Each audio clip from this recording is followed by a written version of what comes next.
those are a little crazy. I think I might try this one instead. Be very careful. Some boogers flying.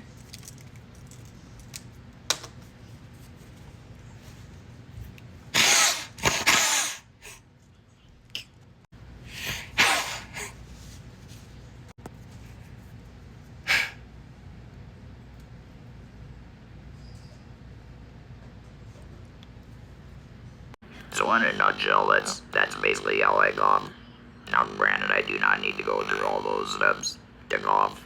The main one being I just use the pink lavage or sodium chloride solution and irrigate my trach if it's very dry. Otherwise, other times I just cough and use a wipe and get rid of it, clean it up, and get back to business. Yeah, I wouldn't recommend the saline flush. IV, those are a little intense, as you can see.